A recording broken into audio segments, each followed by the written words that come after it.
दर्शन नहीं करता, ना दर्शन देता। तो इस बात से हमारा समाज और ज्यादा प्रसन्न होता है कि भी महात्मा की कमाल है जब स्त्रियों को निकट नहीं आने देता। स्त्री भूतनी है, चपट जाएंगी थारे बिना अकल के आदमी बेटी के बाप। अपना आत्माओं, जब तक ऐसे व्यक्तियों को तो आत्मज्ञान भी नहीं, परमात्मा तो बहुत दूर है। अब जैसे पहले सांग होया करते गांवों में, उसमें पुरुष ही स्त्री का रोल करा करते, सारा साजबाज, और जवान लड़के बिल्कुल बगैर दाढ़ी मूछ के लड़कियों का स्वांग करते थे और लड़कियों के कपड़े पहनते थे। तो एक व्यक्ति, एक बच्चा दूसरे साथी के साथ प्रथम बार सांग देखने गया। उसने देखा कि एक लड़की का रोल कर रही थी, जो लड़का था वैसे तो, और वो अच्छा डांस डूंस कर रहा था, मेकअप वगैरह करके, जो कि हूबहू लड़की दिखे थी। तो साथी कह रहा था, जो नया गया था, भाई बहुत बढ़िया डांस करती है लड़की। वो दूसरा साथी जो पहले से परिचित था कि लड़का नहीं है, लड़की नहीं है, लड़का है, वो कह रहा था लड़का है, लड़की है, लड़का है, ये लड़की नहीं है। बोला ना ना ये लड़की है, देखिए सारा कि सारे अंग वंग ठीक लगा रखे उसने। फिर वो श्याम ने जब वो सांग सूंग करके अपने नित जहां रुके थे वहां गए, उस लड़के ने उतार कर सारा सौदा एक लो टांग दिया खुट्टी पे।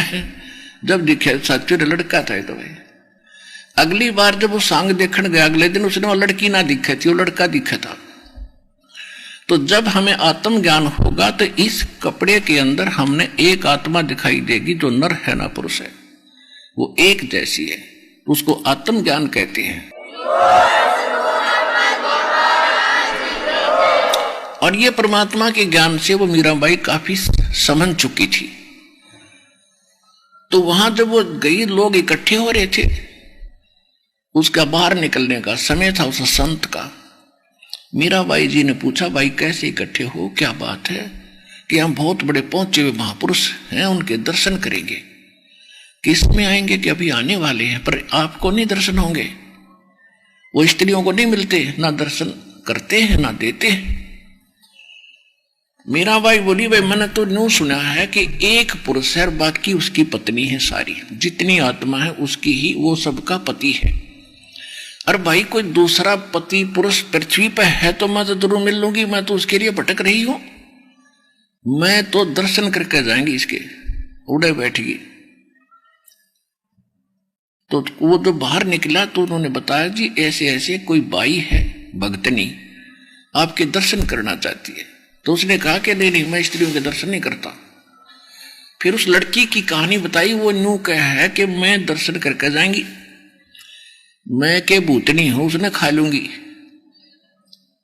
ऐसा क्या हो गया? अभी साधु आदमी का उद्धार होगा, औरतों का हो ही नहीं सकता। तो उसने कहा, जी वो तो यहां बैठी न्यू कहते 10-20 1 से 10 साल लग जाओ, मैं तारा बैठी रहूंगी, ना खाऊं ना पीऊं। उन्होंने सोची भाई चल बोला डगा इस नाड़े थे। तो कहने लगी, पर मीराबाई ने उसको आंखें खोली उस मूर्ख की। कहने लगी, आप पुरुष हो और स्त्री और पुरुष में आप भेद समझते हो, तो आपको आत्मज्ञान भी नहीं है। 1 घंटे प्रवचन किए जो सच सुन रखा था भगवान से। प्रथम तो तेरी साधना गलत,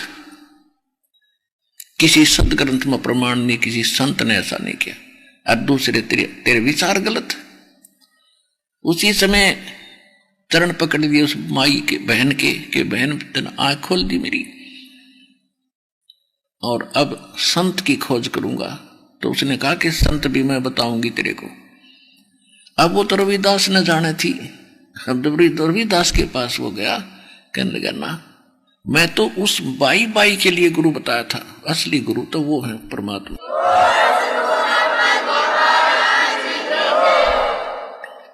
मीराबाई फिर भी उसने देखा कि वृंदावन के अंदर काफी साधु संत सुलझे हुए रहते, तो वहीं जाकर उसने अपनी एक झोंपड़ी डाल ली।